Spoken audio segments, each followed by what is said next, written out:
नमस्कार, बहुत बहुत स्वागत आप सभी का क्लोजिंग कॉल्स में। मैं हूं प्रियंका और मेरे साथ दिल्ली से डिम्पी हैं। तो आज बाजार भले ही आप थोड़ा सा फ्लैटिश सा ट्रेड दिख रहा हो, लेकिन एटलीस्ट 21,400 के लेवल को जरूर हमने होल्ड किया है। स्मॉल कैप आउट परफॉर्म कर रहे हैं ब्रॉडर इंडाइसेस में, और इनफैक्ट सुबह हमने देखा कि जिस तरह से पार्टिसिपेशन बैंक्स में, हालांकि आज थोड़ा दबाव जरूर दिखाई दे रहा है, लेकिन हैवी वेट्स चाहे आप निफ्टी पे रिलायंस की बात करें और वहाँ HDFC बैंक की बात करें, वो इतना परफॉर्म बुरा नहीं करें। इनफैक्ट रिलायंस तो 1% ऊपर भी और साथ ही 1.5% इनफैक्ट ऊपर भी है। और साथ ही पार्टिसिपेशन आज जो बाद में खुलने के बाद फॉलो बाइंग देखने को मिली, वो ऑटो स्पेस में दिखी, जिसके बाद आपने देखा बजाज ऑटो, आयशर मोटर, इन सब में अच्छी मूव थी। थोड़ा सा बाजार का टिल्ट आज कुछ फार्मा स्टॉक्स और डिफेंसिव स्टॉक्स की तरफ भी दिखाई दिया, लेकिन ओवरऑल एक रेंज का ट्रेड रहा। लेकिन एटलीस्ट 21,400 को हमने अब तक प्रोटेक्ट करके रखा हुआ है। जहां से हम खुले थे वहां से फ्लैटिश सा ही आपको ट्रेड कहना चाहिए। लेकिन आज थोड़ी प्रॉफिट बुकिंग आपको कुछ सेलेक्टिव एनर्जी स्पेस में, पावर फाइनेंसर्स में, वहाँ पर देखने को मिल रही है। पर्टिकुलरली मेटल स्पेस के एक ग्रुप में JSW स्टील, JSW एनर्जी, हालांकि जिन लेवल से खुले थे वहाँ से रिकवर ज़रूर हुआ है, वहाँ पर ज़रूर आपको थोड़ी प्रॉफिट बुकिंग दिख रही है। लेकिन आपको कंज्यूमर नेम्स, साथ ही फार्मा स्टॉक्स, जहाँ जहाँ FD के अप्रूवल्स आए हुए, जहाँ पॉजिटिव मोमेंटम है, स्टॉक न्यूज़ मोमेंटम है, वहाँ पर आपको मोमेंटम भी, प्राइस बेस्ड एक्शन भी आज दिख रहा है। तो इस बीच में अब निफ्टी पर लेवल्स होने क्या चाहिए, एक बार ट्रेड सेटअप भी समझ लेते हैं। डिम्पी इस वक्त क्या लेवल रीड कर रहे हैं? डिम्पी थोड़ा सा आज लैकलस्टर तो है, लेकिन पूरी तरह मार्केट नहीं लैकलस्टर कही जा सकती। स्मॉल कैप में आप देखें काफ़ी अच्छा एक्शन देखने को मिल रहा है ब्रॉडर मार्केट में, और इनफैक्ट ऑटो स्टॉक्स में अच्छी रफ्तार देखने को मिल रही है। इंडेक्स ट्रेडर्स इस वक्त करें क्या? कौन सी कॉल्स पर, कौन सी स्ट्राइक्स पर अच्छा एक्शन आपको देखने को मिल रहा है ऊपर की तरफ, या कहाँ होल्ड करके रखा है हमने स्ट्रॉन्ग बेस? देखिए, दो चीज़ें मार्केट के अंदर प्ले कर रही है और दोनों की अपनी अपनी फोर्स है। देखिए, मार्केट के इतना चलने के बाद ये फोर्स तो तय कर रही है कि मार्केट के कुछ एक इंडिकेटर्स कह रहे हैं कि बाजार थोड़ा ओवरबॉट की कैटेगरी में आ चुका है और हीट अप भी हो चुका है, इसलिए स्वाभाविक है उसका थोड़ा नीचे जाना। इसलिए बाजार के अंदर आज कुछ इंडिकेटर्स, या फिर मैं बोलूं जो लेवल्स के साथ काम करते हैं, वो लोग नहीं उतरेंगे मार्केट के अंदर। दूसरा, FIs की होल्डिंग भी करीब 60% पे कैप है। ये 60% FIs की होल्डिंग है और पिछले 5 दिन से हम गैप कर रहे हैं। तो मार्केट के पास जो गैप के साथ चली हुई तेज़ी है, वो गैप जनित तेज़ी थोड़ा रुकेगी ज़रूर। दूसरी बात, फिर क्या बाजार की प्रॉफिट बुकिंग क्यों नहीं आ रही है, बाजार टूट क्यों नहीं रहा? देखिए, बाजार एक्सट्रीम बुल रन के अंदर है, फ्यूरियस बुल रन जिसे हम कहते हैं। वो किसी चीज़ को नहीं देखता, वो यहाँ तक कि सपोर्ट की भी वेट नहीं करता, उससे पहले ही घूम जाता है। मैं पिछला एक एग्जांपल बताऊंगा। 20,700 पे सपोर्ट था, मार्केट 850 से ही घूम गया और 21,500 लेके आ गया। तो यानी कि उसको 300 पॉइंट का डिप दिलवाना भी भारी पड़ रहा है। ये इतना एक्सट्रीम बुल रन के अंदर है। तो ये एक्सट्रीम बुल रन और ओवर हीटेड के बीच में आके बाजार थोड़ा फंस सा गया है। एक तो नया हफ्ता है, हम अब एक्सपायरी की तरफ भी बढ़ेंगे, 10 दिन दूर है एक्सपायरी से। 28 दिसंबर की डेरिवेटिव एक्सपायरी है। अगर आप फ्यूचर की प्लेट 1 मिनट के लिए लेके आ सकते हैं तो मैं आपको थोड़ा उसके अंदर एक पॉइंट आपको दिखाता हूँ, और इंडिया विक्स भी दिखाइएगा, एडवांस डिक्लाइन भी दिखाइएगा। 3 चीज़ों से ही आपको काफ़ी हद तक आइडिया लग जाएगा मैं क्या कहना चाहता हूँ, या फिर बाजार के अंदर इस समय की पोजीशंस क्या चल रही हैं। जैसे आप फ्यूचर्स की प्लेट देखेंगे, वहाँ पे आप ओपन इंटरेस्ट तो देखेंगे, लेकिन प्राइस एक्शन नहीं होगा। वो एक रेंज के अंदर है, वो रेंज मार्केट की रहेगी अभी भी। ये कंसोलिडेटेड होने का बाजार है इस समय। कम से कम आज का पूरा दिन तो ऐसे निकाल रहा है। सेकंड डे, थर्ड डे भी निकालेगा तो थोड़ा और डायरेक्शन देगा, थोड़ा और चीज़ों को हम चेक करेंगे वहाँ पे कूल ऑफ हो रहा है कि नहीं हो रहा। तो एक बार फ्यूचर की प्लेट देखेंगे तो आपको वहाँ पे 5% से ज़्यादा का ओपन इंटरेस्ट दिख जाएगा और प्राइस के अंदर कोई एक्शन नहीं है, और वो अनवाइंडिंग का सूचक है, पहला पॉइंट। दूसरा पॉइंट, अगर आप एडवांस डिक्लाइन देखेंगे तो 1:2 से ज़्यादा नहीं होगी, तो एडवांस डिक्लाइन भी उस लिहाज से ठीक नहीं है। तीसरा पॉइंट, मार्केट के अंदर वॉलेटिलिटी इंडेक्स विक्स वो 7% बढ़ा हुआ है। ये विक्स जब बढ़ता है ना तो बाजार को नीचे आना चाहिए, क्योंकि कॉन्ट्रा प्ले चलता है, लेकिन बाजार तो नीचे नहीं आ रहा। तो फिर विक्स क्या कह रहा है? विक्स लेगार्ड इंडिकेटर है। विक्स ये कह रहा है कि वॉलेटिलिटी रहेगी मार्केट के अंदर, नीचे से ऊपर जाएगा और ऊपर से वापस नीचे भी जाएगा, जो आप फील भी कर रहे हैं मार्केट के अंदर। तो कुछ वैसा ही बाजार आपको चलता हुआ दिख रहा है। थोड़ा लीडरशिप आ जाए, जैसे आज रिलायंस ने वापस दम दिखाया हुआ है, ऐसे कुछ चीज़ें रहेंगी तो फिर आपका काम बन जाएगा। खैर, मेहमान हमारे साथ, एक बार फटाफट से उन मेहमानों को कनेक्ट कर लेते हैं। हम तो आपके साथ रहेंगे अगला 1 घंटा, और मेहमान भी रहेंगे, थोड़ा आपको गाइड करने की वो कोशिश करेंगे कि इस समय बाजार के अंदर क्या करना चाहिए। फंडामेंटल्स पे बातचीत करने के लिए विवेक कारवा हमारे साथ है। टेक्निकल्स पे बातचीत करने के लिए लक्ष्मी श्री इन्वेस्टमेंट्स के अंशुल जैन हमारे साथ हैं, हेड ऑफ रिसर्च है वहाँ के। इसके अलावा आदित्य अरोड़ा से हम बातचीत करेंगे, वो भी एक टेक्निकल एनालिसिस देखते हैं, काफ़ी अच्छे से बात करते हैं उनसे भी हम। तो अंशुल, कपिल शाह, आदित्य अरोड़ा, श्रीकांत चौहान, ये सभी मेहमान हमारे साथ जुड़ रहे हैं, विवेक कारवा भी जुड़ रहे हैं। उन सब से हम बातचीत करके थोड़ा आइडिया लेंगे। विवेक सर, पहले मैं आपके पास आऊँ, तो आप इस मार्केट को कैसे रीड कर रहे हैं? आज मार्केट क्या अस्यूम कर रहा है, बाजार ये अस्यूम कर रहा है कि नेक्स्ट गवर्नमेंट 350 सीट के साथ आएगी। मोदी फॉर एवर जिंदा रहेंगे और कभी इंडिया स्लो डाउन कभी आएगा नहीं, और जो FII फ्लो है वो कभी रुकेगा नहीं। ऐसा नहीं होता है। मतलब ये है कि आपने जैसे कहा एक्सट्रीम बुल रन में है हम लोग, तो सारा का सारा सब कुछ पॉजिटिव चल रहा है, लेकिन एक समय के बाद आपको दिखेगा कि वैल्यूएशन इतने ज्यादा हो जाएंगे कि थोड़ा बहुत करेक्शन आपको बहुत जरूरी हो जाएगा। और कभी भी बाजार की हेल्थ के लिए बहुत अच्छा होता है कि एक डिप मिले। तो मैं अब यहाँ से एक डिप का भी इंतजार करूंगा, क्योंकि ज्यादा हीट होगा तो उतने ही जोर से गिरेंगे। अब देखिए, अगर वैल्यूएशन भी आप देखो तो मुझे लगता है कि अभी निफ्टी का पी होना चाहिए करीबन 920 रुपए से लेके 950, और अगर इन वैल्यूएशन से आप अगर आज का पी आप देखो तो करीबन 23 पे आता है।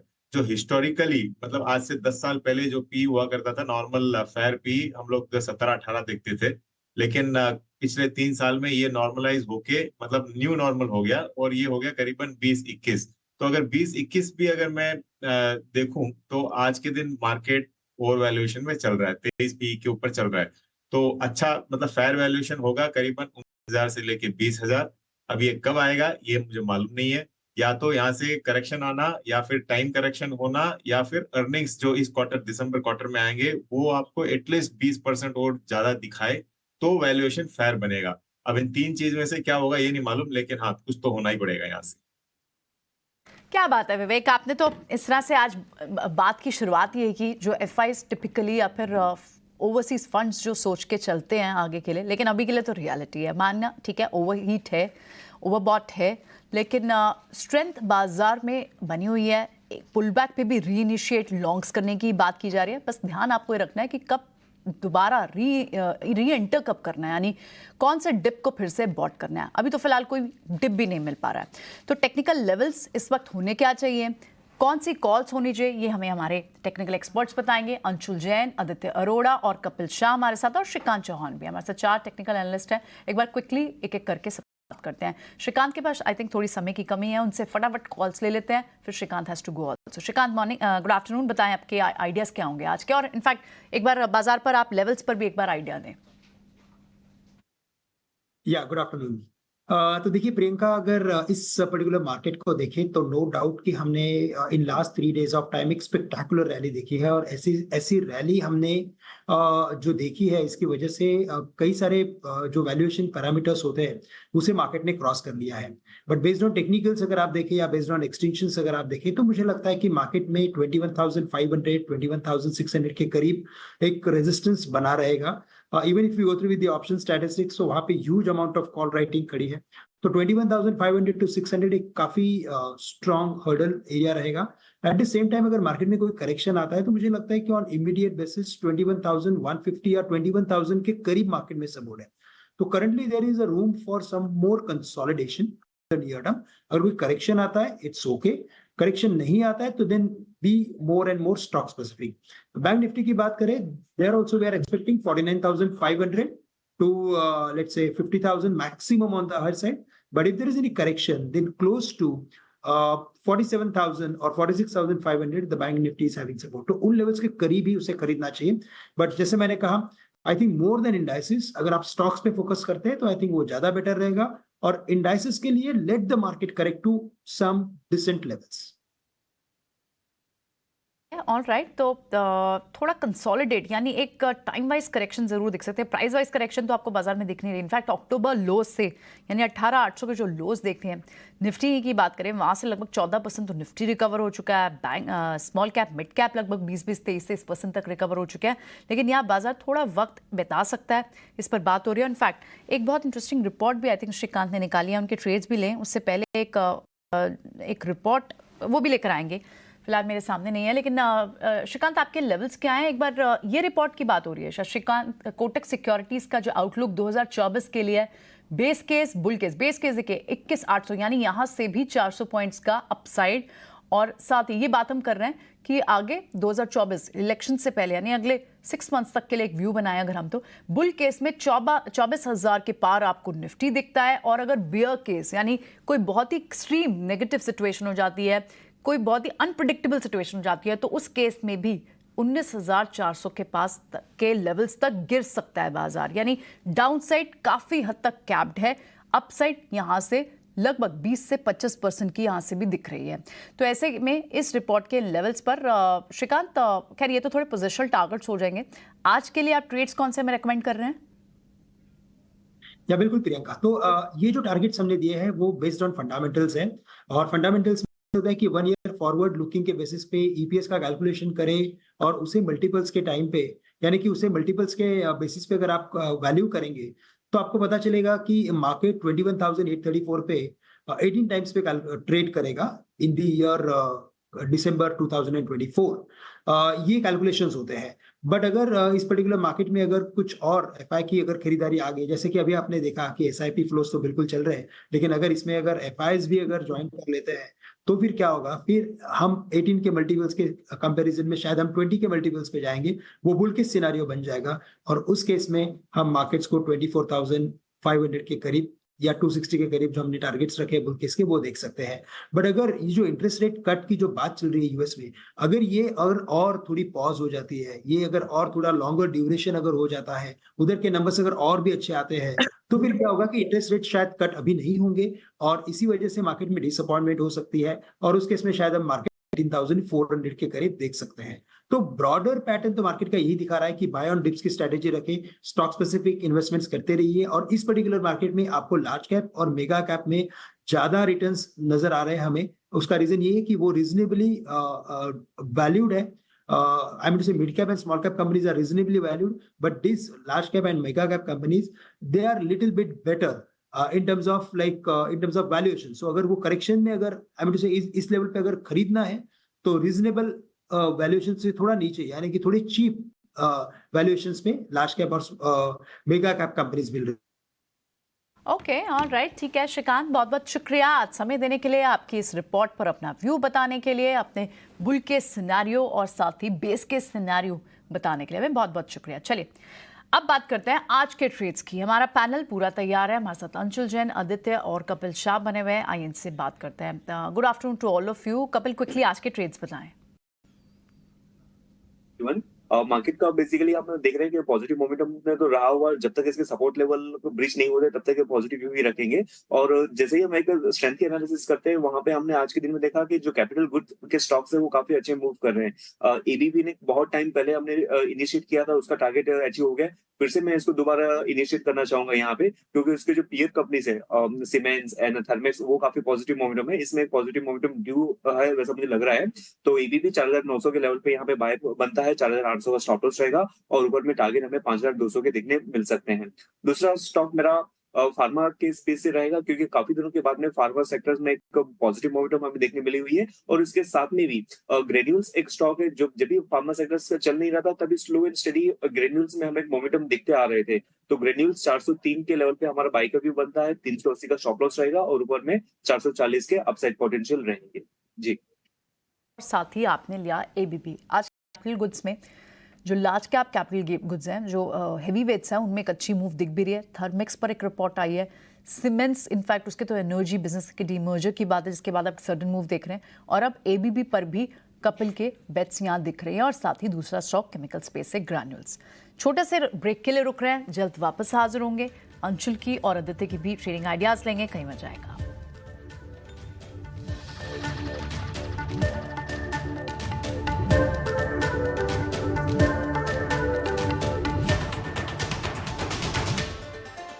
अंशुल से एक बार जरा समझ लेते हैं उनके ट्रेडिंग कॉल क्या है। अंशुल, पहले तो आपको कॉफ़ी डे की बहुत बधाई, आपका शानदार शेयर रहा, बहुत बढ़िया से चला। क्या उसी तर्ज पर आप कुछ शेयर बताना चाहेंगे? जी टिम्पी जी, बिल्कुल उसी के शेयर्स हम लेके आए सिमिलर पैटर्न पे। पहला स्टॉक होगा डीसीडब्ल्यू अगर देखें तो 11 सितंबर के हाई लो के अंदर आज 14th वीक है जो स्पेंड कर रहा है, और अब ऐसा लग रहा है कि स्टॉक में ब्रेकआउट आएगा। 55-50 पे बाइंग करना चाहिए, 5150 का क्लोजिंग स्टॉप लॉस रहेगा, और 6250 इसका ब्रेकआउट पॉइंट है। तो पहला टारगेट यही रहेगा और 6250 निकलने के बाद स्टॉक में बड़ी तेजी आएगी। दूसरा जो स्टॉक है वो है NIIT लिमिटेड का। बीच में रिजल्ट भी बहुत अच्छे आए थे और इसमें कुछ हद तक FII ने स्टेक भी बढ़ाया है।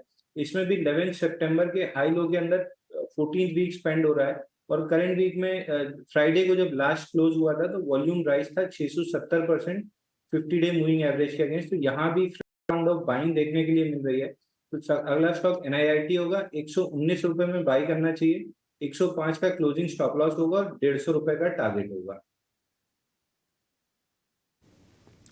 ठीक है, तो दोनों शेयर्स आपके सर हमने नोटिस कर लिए। एक तो DCW, दूसरा NIIT। ये जो आप बता रहे हैं दोनों के लेवल्स आप अच्छे से नोटिस कीजिएगा। स्टॉप लॉस टारगेट भी आपको अच्छे से क्लियर हो जाएगा। तो इन दोनों शेयर्स पे अंशुल जैन के रिकमेंडेशंस हैं। आगे आदित्य अरोड़ा से भी समझ लेते हैं उनके कौन से ट्रेड है। आदित्य, गुड आफ्टरनून सर, आपके ट्रेड कौन से हैं? Very good afternoon. देखिए बाजार एक छोटी सी रेंज में काम कर रहा है, ना बड़ी तेजी के संकेत बन रहे अच्छे, ना बड़ी मंदी के अच्छे संकेत बन रहे। तो एक रेंज बाउंड मार्केट है, कंसोलिडेशन वाला मार्केट चल रहा है। तो इसमें फार्मा में काफी अट्रैक्टिव बेट्स बन रही है, वहां पे मेरा स्टॉक रहेगा। तो आरती ड्रग्स को बाय कर सकते हैं 490 में। 470 रहेगा स्टॉप लॉस और 520 से 550 रहेगा टारगेट।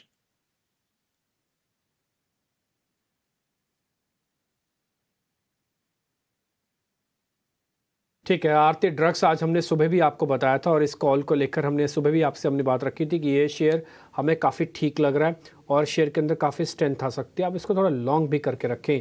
3.5% की आज तेज़ी के साथ ये शेयर चलता हुआ 520-550 तक का टारगेट है। 470 का एक स्टॉप लॉस है।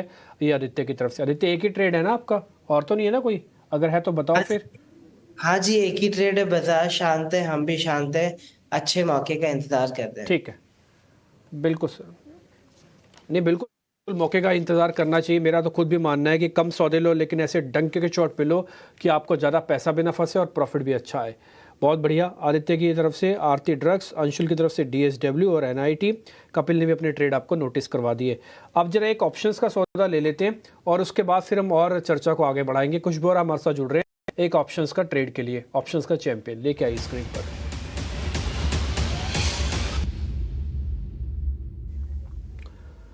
कुछ जरा बताएं आपके कौन सा चुना है। इंडेक्स तो नो डाउट आपने नहीं चुना होगा, तो शेयर ही चुना होगा। जरा बताएंगे आप।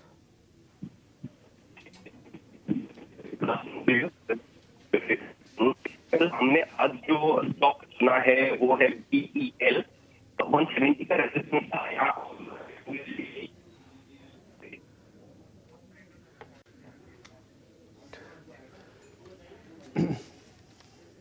एक काम करते हैं, कुछ आपका ना हमको आवाज़ सुनाई नहीं दे रही है, लेकिन आपने जो ट्रेड हमारे साथ साझा किया ना, जरा वो स्क्रीन पे दिखाओ। BEL का ट्रेड जो सर ने दिया वो स्क्रीन पे दिखाओ। सीधा प्लेन वनीला मैं ही आपको बता देता हूँ कुछ की तरफ से। ठीक, 172 की स्ट्राइक की कॉल है, 5 रुपये में लेनी है। 28 दिसंबर, इस दिसंबर सीरीज़ की एक्सपायरी वाली है। 3 रुपये का स्टॉप लॉस है। 7 से 9 रुपये का एक टारगेट है। इस करीब 22,000 रुपये तक का प्रॉफिट आएगा। 11,000 का लॉस आएगा। लॉट साइज पक्के से बड़ा होगा इसका। ठीक, तो आपको फिर से नोटिस कर लीजिएगा। 172 की स्ट्राइक की 5 रुपये में कॉल लेनी है। तेज़ी देख रहे हैं। 7 से 9 रुपये का टारगेट है, यानी कि ऑलमोस्ट डबल का। 2 रुपये जाएंगे तो स्टॉप लॉस कट जाएगा। 28 दिसंबर वाली कॉल है। 22,000 का टारगेट और 11,000 का स्टॉप लॉस है। जिनको जमता है ठीक है, जिनको नहीं जमता भले छोड़ दीजिएगा। बहुत सारे सौदे हम आपको और भी बताने जा रहे हैं, लेकिन उससे पहले एक छोटा सा ब्रेक लेते हैं। एक ब्रेक ले रहे हैं, तुरंत लौट रहे हैं।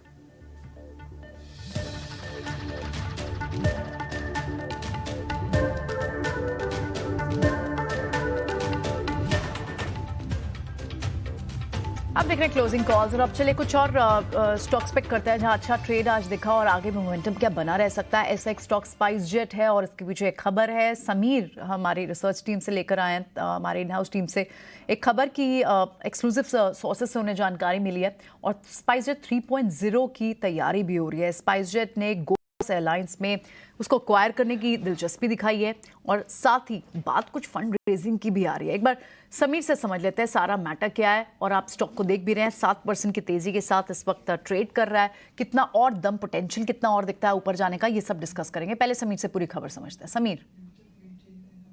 जमीन पर आ टिकी गो फर्स्ट एयरलाइन के फिर से उड़ान भरने की संभावनाएं नजर आ रही हैं। ऐसा इसलिए क्योंकि एक नहीं बल्कि 3 एंटिटी ने गो फर्स्ट को खरीदने की या इसमें निवेश करने की दिलचस्पी जताई है। लेकिन सबसे बड़ा नाम है भारत की ही स्पाइस जेट एयरलाइन। सोर्सेज ने इस बात को कंफर्म किया है कि स्पाइस जेट एयरलाइन ने रेजोल्यूशन प्रोफेशनल को एक अर्जी दी है, रिक्वेस्ट किया है कि जो बिड सबमिशन की जो डेडलाइन है इसको आगे बढ़ाया जाए। नवंबर 22 बिड सबमिशन की आखिरी तारीख थी, जिसके बाद आप अभी देखें तो स्पाइस जेट ने ये रिक्वेस्ट किया है। और सिर्फ स्पाइस जेट नहीं बल्कि अफ्रीका फोकस्ड साफरिक इन्वेस्टमेंट और शारजा बेस्ड एक एविएशन कंपनी है स्काई1, उसने भी ये रिक्वेस्ट रेजोल्यूशन प्रोफेशनल को है। और अब यहाँ से कमिटी ऑफ क्रेडिटर्स यानी कि सीओसी ये तय करेगी कि ये जो अर्जी है इसको स्वीकार करना है या नहीं। वो जल्द ही बैठक करके इस अर्जी पर फैसला लेंगे। लेकिन गो फर्स्ट एयरलाइन जिसकी पिछले 6 महीने से उड़ानें बंद है, ज़मीन पर है, वित्तीय दिक्कतों के चलते एयरलाइन का पूरा संचालन ठप हो गया था और वो अब एक इंसॉल्वेंसी प्रक्रिया के दौर से गुजर रहा है। ऐसे में 3 एंटिटीज़ की तरफ से रिक्वेस्ट आना एयरलाइन के लिए एक फिर से उम्मीदें जगा रहा है। और स्पाइस जेट एयरलाइन की तरफ से खासकर हाल ही में स्पाइस जेट एयरलाइन को अलग अलग निवेशकों से 2250 करोड़ रुपए हासिल हुए थे, जिससे स्पाइस जेट का फोकस ये है कि वो अपनी एयरलाइन को पहले रिवाइव करे। लेकिन गो फर्स्ट में भी एयरलाइन की ज़बरदस्त दिलचस्पी इस वक्त नज़र आ रही है। ऑलराइट, ठीक है, बहुत बहुत शुक्रिया आप समीर। तो गो फर्स्ट एयरलाइन को खरीदने में दिलचस्पी स्पाइस जेट भी दिखा रहा है। और इनफैक्ट इससे जुड़े हुए कुछ और खबरें और अपडेट्स भी हैं।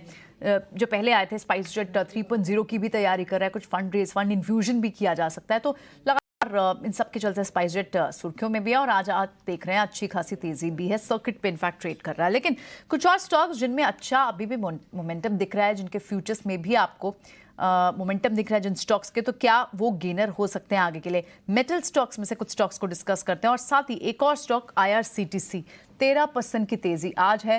रेलवे का ये वो स्टॉक है जो ज़्यादा चला भी नहीं था, हालांकि रेलवे की वैल्यू चेन से जुड़े स्टॉक चल रहे थे। लेकिन आज IRCTC की जो मूव है वो इसलिए क्योंकि वो रेलवे के बियॉन्ड भी केटरिंग को एक्सप्लोर करना चाहता है और इस न्यूज़ से आज 13% की मूव है। IRCTC एक अच्छी वैल्यू पिक भी बनकर उभर रहा था। इनफैक्ट विवेक थोड़ी फंडामेंटल राय लेना चाहते हैं यहाँ, क्योंकि अब से आप देखें कुछ समय पहले से अब जिन स्पेस में जो ऑलरेडी पॉकेट्स चल रही हैं लेकिन उनमें अंडर वैल्यूड स्टॉक्स जिनमें ज़्यादा मूव नहीं आई हैं, उनमें मनी कहीं ना कहीं मूव हो रहा था। IRCTC क्या एक ऐसा एग्जाम्पल है?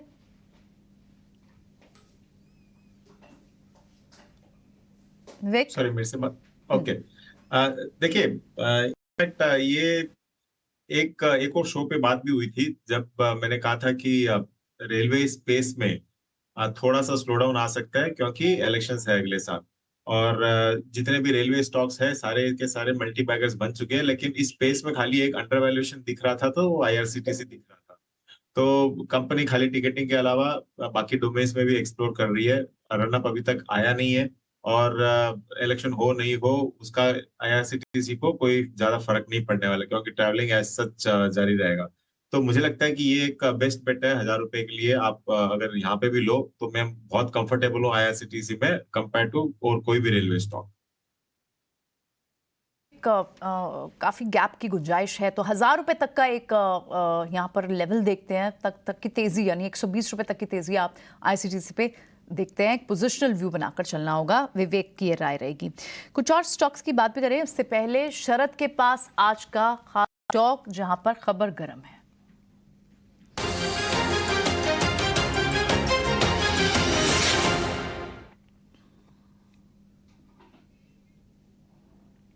बताएं शरद, कहां पर है आज खबर? जी बिल्कुल, JK टायर्स जो है फोकस में रहने वाला है और हमने जो है डीलर्स के साथ बातचीत की है तो यहाँ पे पता चल रहा है कि वॉल्यूम्स में तो तेज़ी आई है लेकिन स्टॉक देखें तो लाइफ टाइम हाई लेवल्स पे आया है। अब बस ये है कि जो उनकी QIP इशू है यहाँ पे एक अच्छी सब्सक्रिप्शन जो देखने मिल सकती है और अच्छी स्ट्रॉन्ग इंटरेस्ट देखने मिल रही है बताया जाए तो। अब ये इंटरेस्ट जो है म्यूचुअल फंड हाउसेज से भी देखने मिल रहा है और देखा जाए तो PMS फंड हाउसेज से भी देखने मिल रहा है। ये QIP साइज़ लगभग 500 करोड़ रुपए की होने वाली है और हाल ही में सिंगापुर में जो है कंपनी ने बड़े बड़े इंस्टीट्यूशनल इन्वेस्टर्स से लास्ट वीक जो है मुलाकात भी की थी। 3 इंपॉर्टेंट ट्रिगर्स है स्टॉक के लिए आगे जाते हुए। एक है प्रीमियमाइजेशन पे फोकस, एक्सपोर्ट्स पे फोकस और आखिरी चीज़ है वो है डिस्ट्रीब्यूशन की बढ़ोतरी के लेके। डोमेस्टिक ब्रोकिंग हाउसेज जैसे कि FA और डैम कैपिटल ने भी अभी भी बाई रेटिंग स्टॉक पे रखा है और उनका लक्ष्य जो रखा है लगभग 400 से 415 रुपये प्रति शेयर पे रखा है। आयर QIP इशू को लेकर इस स्टॉक में एक अच्छा इंटरेस्ट म्यूचुअल फंड्स की तरफ से, PMS की तरफ से दिख रहा है और आप देख रहे हैं स्टॉक में 10% के आसपास 9% की तेजी भी देखने को मिल रही है। जेके टायर में नीचे से जिन्होंने लिया हो, क्या वो अभी राइड करें एक बार के लिए कपिल, या फिर प्रॉफिट बुक कर लें? स्ट्रेंथ है चार्ट्स में कैरी फॉरवर्ड करने के लिए? जी बिल्कुल इसमें स्ट्रेंथ है और जेके टायर्स में भले ही आज 10% की अपसाइड मोमेंटम आई हुई है, लेकिन उसने जो इसके प्रीवियस जो अपसाइड मोमेंटम थी वो कहाँ ना कहाँ पे काफी टाइम से एक कंसोलिडेशन पैच में भी रहा था, 360 ऊपर में और 330 नीचे में, लेकिन अभी वो पूरे का पूरा अपसाइड मोमेंटम डाइजेस्ट हो गया, फिर से फ्रेश ब्रेकआउट आ रहा है। तो जो हमारा फंडामेंटल टीम का जो टारगेट रहा हुआ है 415 से 420 तक का, तो हम अभी भी उस पर इंटैक्ट है, अभी भी स्टॉक में ग्रोथ देखने मिल सकती है। टेक्निकल वाइज ऑल्सो भी 161.8 का जो फिबोनाची एक्सटेंशन दिखते हैं वो भी 420 415 के यहाँ पे आता है, तो स्टॉक को करना चाहिए और भी अपसाइड पोटेंशियल है इसमें।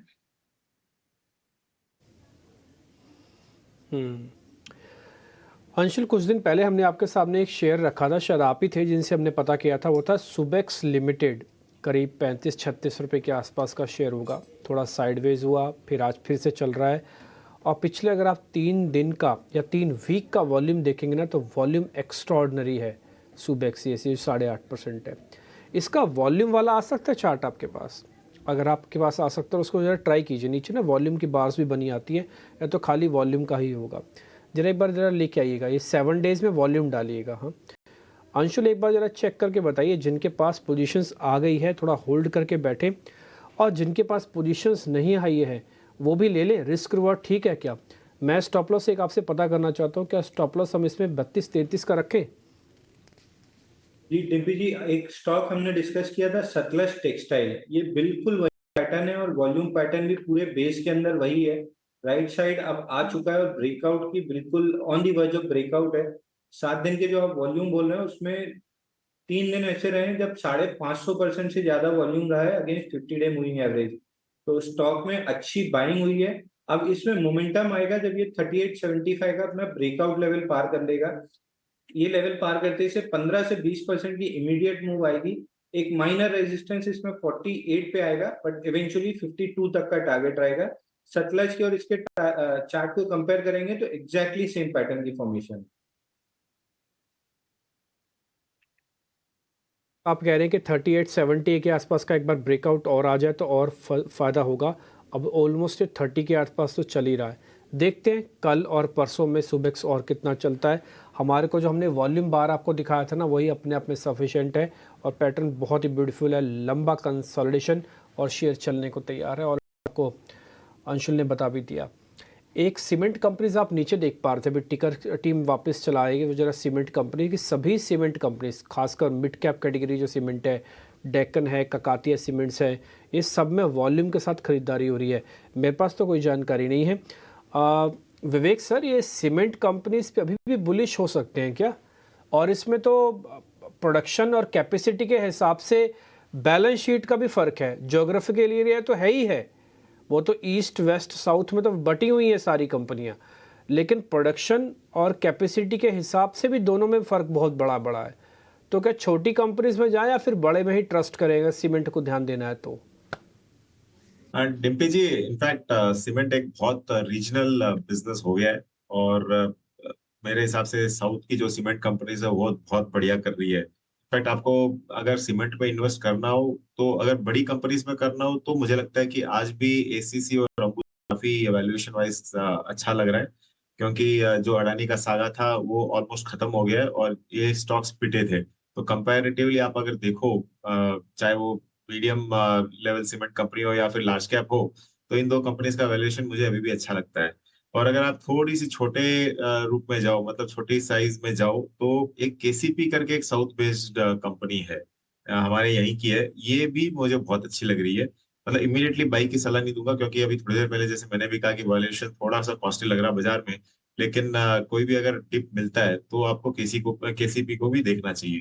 तो लार्ज कैप में एसीसी, अंबुजा और स्मॉल कैप में केसीपी। ठीक है, डन सर। करीब 2000 करोड़ के मार्केट कैप की कंपनी है केसीबी लिमिटेड, जो भी ये स्क्रीन पर हमने दिखाई हुई थी। और इसके अलावा सर तो भी बड़ी कंपनीज पे ही जाना चाहेंगे। ये जो केसीबी का बिजनेस है ना, इसका 71% बिजनेस शुगर सीमेंट से ही आता है। हालांकि शुगर पावर जनरेशन में भी है, बट थोड़ा छोटा छोटा हिस्सा है, मेजोरिटी हिस्सा सीमेंट से ही आता है। ठीक है, तो ये कुछ एक का शेयर हो, एक छोटा सा ब्रेक ले ले। एक ब्रेक का वक्त हो रहा है, एक ब्रेक ले लेते हैं, फिर तुरंत लौट रहे हैं।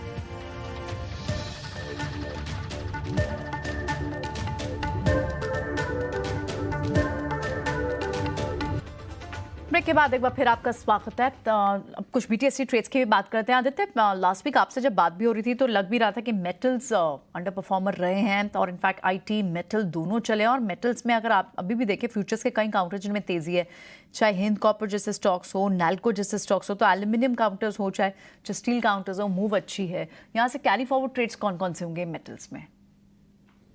बिल्कुल, मेटल्स में बेहतरीन तेजी हुई है। तो मुझे लगता है कि हिंद कॉपर में तेजी कैरी फॉरवर्ड हो सकती है। उसको बाय कर सकते हैं 197 में। 185 का रहेगा स्टॉप लॉस और टारगेट रहेगा 210 से लेके 230 का। BTST ट्रेड नहीं है, पोजिशनल ट्रेड है, तो इसमें मेरी तेजी की राय रहेगी। प्रॉब्लम आदित्य, कोई BTST ट्रेड आपने फिगर आउट किया तो वो भी शेयर कर सकते हैं। तो ये तो एक पोजिशनल व्यू है, 210 230 तक आपको रखना है, लेकिन आज के लिए BTST ट्रेड कौन सा लेके जाएंगे? एक्चुअली मैं कोई ट्रेड खास लेना नहीं चाहूंगा इस मोमेंट पे, क्योंकि मुझे ऐसा लग रहा है मोमेंटम थोड़ा सा लूज हो रहा है। ट्रेंड पॉजिटिव है बट इस लेवल पे आके बाजार का मोमेंटम लूज हो रहा है, डिस्ट्रीब्यूशन चल रहा है काफी स्टॉक्स में। तो मुझे लगता है कि इस हफ्ते में काफी अच्छे शॉर्ट ट्रेड बन सकते हैं, तो मैं उसी ट्रेड का इंतजार कर रहा हूँ। ठीक है, अंशुल आपसे पूछ लेते हैं, आप यहाँ कैसे अप्रोच करेंगे क्लोजिंग को? क्या आप यहाँ से कोई ट्रेड कैरी फॉरवर्ड लेकर जाएंगे लॉन्ग का, या फिर कोई शॉर्ट आइडिया इनिशिएट कर रहे हैं, या फिर नो ट्रेड? देखिए, मेटल्स में काफी तेजी है, तो मेटल का एक काउंटर है टाटा स्टील। पहले भी मैंने BTST दिया था और आज भी मैं BTST दूंगा 137 के आसपास। यहाँ से लॉन्ग करना चाहिए। ऊपर में 142 तक का टारगेट मिल सकता है, लेकिन इसमें स्ट्रिक्ट स्टॉप लॉस 134 के नीचे लगाना चाहिए, क्योंकि अगेन जैसे आदित्य ने, मार्केट में मोमेंटम लूज हो रहा है, तो इस समय में स्टॉप लॉसेस काफी टाइट लगा के रखनी चाहिए।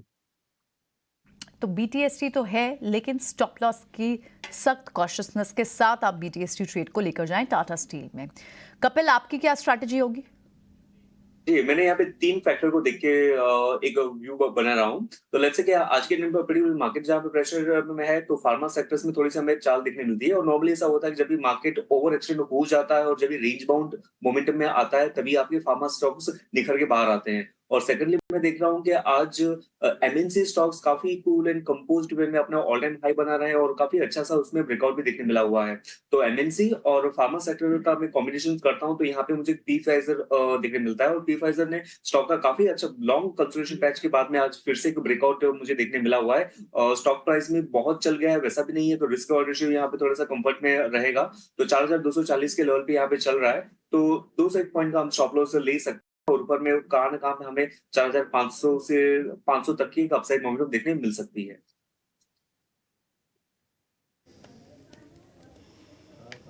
ओके, ठीक है।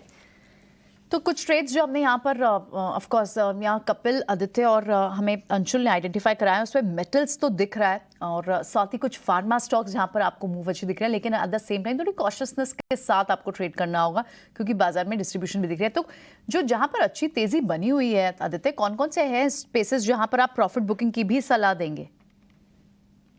मुझे लगता है कि बैंकिंग में थोड़ा सा रैली काफी एक्सटेंड हो चुकी है, तो वहां पे आपको प्रॉफिट बुकिंग दिख रही है। जैसे आप ICICI बैंक देखे, SBI थोड़े से हद तक, फिर बाद में RBL बैंक देखे, तो वहां पे थोड़ा ऐसा लग रहा है कि प्रॉफिट बुकिंग आ रही है, डिस्ट्रीब्यूशन आ रहा है। तो this could be early signs कि यहाँ पे हल्की फुल्की प्रॉफिट बुकिंग बैंकिंग में देखने को मिल सकती है अभी।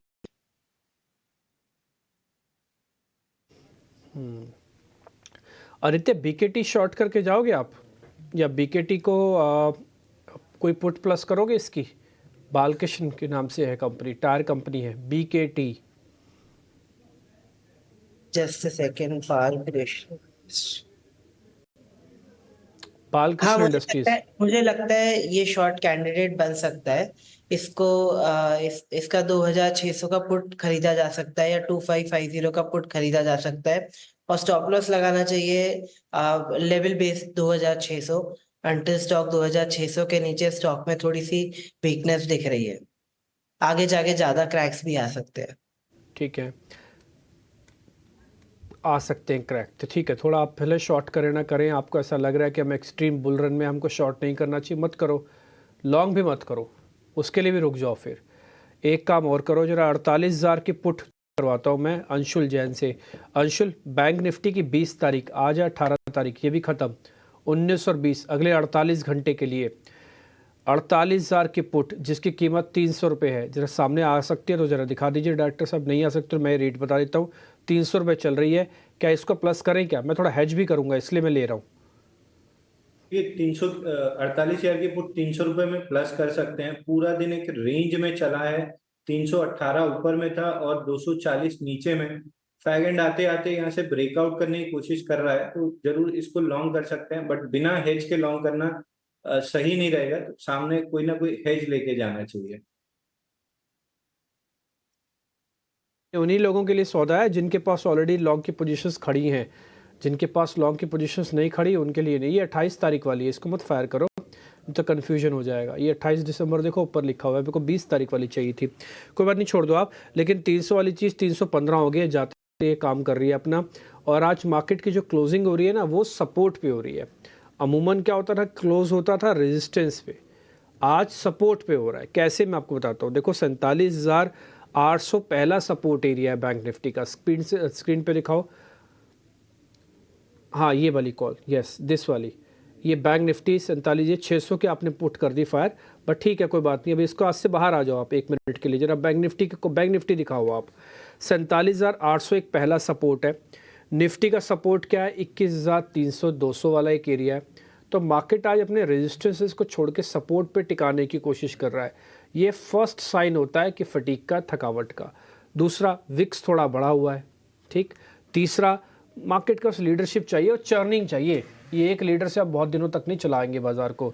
थोड़ा लीडरशिप की आज एब्सेंस दिख रही है। थोड़ा वेट एंड वॉच कीजिए। शॉर्ट करेंगे नहीं, लॉन्ग लेंगे नहीं, तो फिर करेंगे क्या? फिर छोड़ देना पड़ेगा। छोड़ दीजिए, कई बार छोड़ना भी बहुत अच्छी चीज़ होती है मार्केट के अंदर। ठीक है, इस बीच आशीषा को अपने साथ जोड़ लेते हैं और उनसे हम ये पता कर लेते हैं कि अगली बार के इवेंट्स कौन से, यानी कि हफ्ते के इवेंट्स कौन से हैं। आशीषा, आप तैयार हैं तो जरा इवेंट्स बता दीजिए। जी हाँ, सबसे पहले ग्लोबल क्यूज की ओर नज़र डालते हैं तो यूरोप से सीपीआई का डेटा आता हुआ नजर आएगा, जिसके चलते यूरोपियन मार्केट्स पर इम्पैक्ट देखने को मिल सकता है। जापान की बात करें तो bank of Japan rate of interest का डिसीजन भी लेगी। तो ग्लोबली भी मैक्रो कई सारे इवेंट्स हैं जिसके चलते कई मार्केट्स पर इम्पैक्ट देखने को मिल सकता है। इसके अलावा ग्लोबल अर्निंग्स की बात करें तो एक्सेंचर के क्वार्टरली नतीजे आएंगे, जिसके चलते डोमेस्टिक आईटी कंपनीज पर भी इम्पैक्ट देखने को मिल सकता है। डोमेस्टिक क्यूज की बात करें तो सैटिन क्रेडिट केयर के बोर्ड ऑफ डायरेक्टर्स की बैठक है। याद रखें, क्यूआईपी के द्वारा फंडरेज इश्यू कंसिडर किया गया था और अब इश्यू प्राइस फाइनल किया जाएगा कल के बोर्ड ऑफ डायरेक्टर्स की बैठक में। तो इसमें भी कुछ एक्शन देखने को मिल सकता है। इसके अलावा वेदांता, याद रखें बोर्ड ऑफ डायरेक्टर्स की बैठक आज है जहां सेकंड इंटरिम डिविडेंड कंसिडर किया जाएगा। उसके साथ ही साथ कल भी बोर्ड ऑफ डायरेक्टर्स की बैठक है जहां fund raise via non convertible debentures consider किया जाएगा। तो इस पे भी अपनी नज़र रखें। इसके अलावा सामही होटल्स करीब 11.2% इक्विटी लॉक्ड इन है, कल वो खुल जाएगा। शायद कुछ सेलिंग प्रेशर देखने को मिल सकता है इस काउंटर पर। जैगल प्रीपेड की बात करें तो यहाँ पर भी 6.3% इक्विटी लॉक्ड इन है, कल वो लॉक इन खुल जाएगा। सेलिंग प्रेशर जैगल प्रीपेड में भी देखने को मिल सकता है। इसके अलावा आईपीओ मार्केट की बात करें तो आज 3 आईपीओस खुले, कल और 3 आईपीओस खुलेंगे।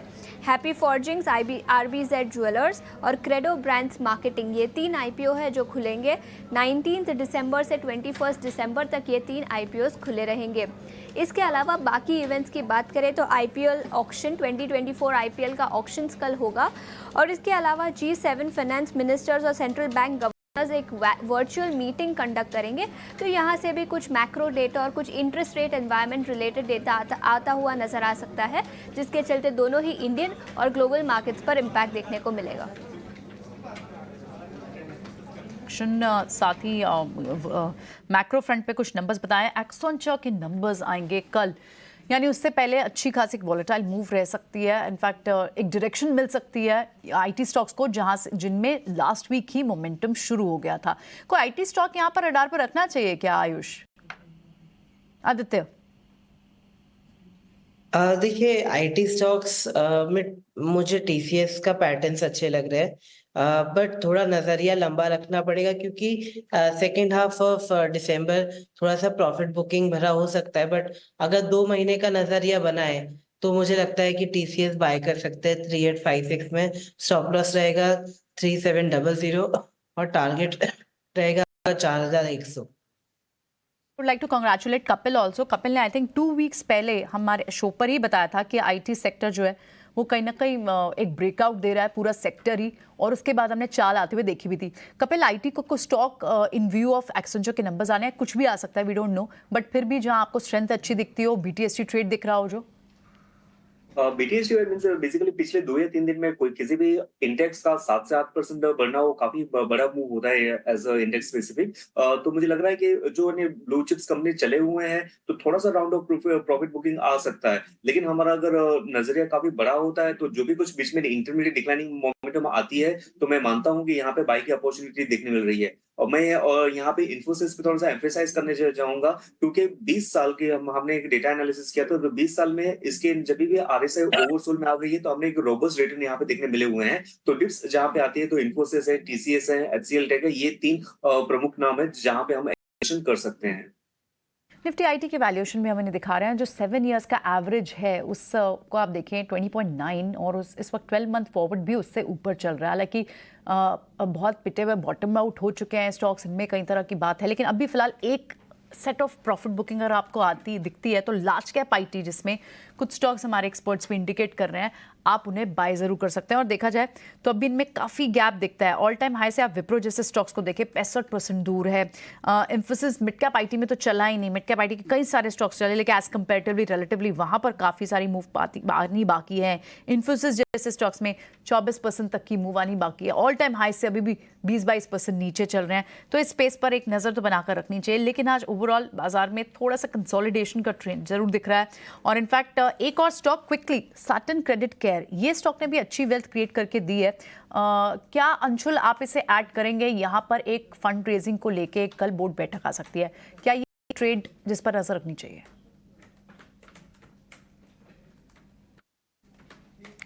Yes Anshul, please unmute yourself. Satin credit care हम एक बार चलाते भी हैं, स्टॉक को लेकर भी आएंगे। देखिए 4 वीक की टाइट क्लोजिंग से ये चलना स्टार्ट किया है, 50 डे मूविंग एवरेज तक पुल बैक लिया था, बहुत शैलो पुल बैक था। और फ्राइडे के सेशन में वॉल्यूम राइज था इसका 290% अगेंस्ट 50 डे मूविंग एवरेज। आज हालांकि इनसाइड बार रह गया है तो मैं ब्रेकआउट का वेट करूंगा। 268 निकलता है तो मेरा स्टॉक में इंटरेस्ट आएगा 315 तक के लिए, बट ब्रेकआउट पे ही मैं स्टॉक को बाई करना पसंद करूंगा।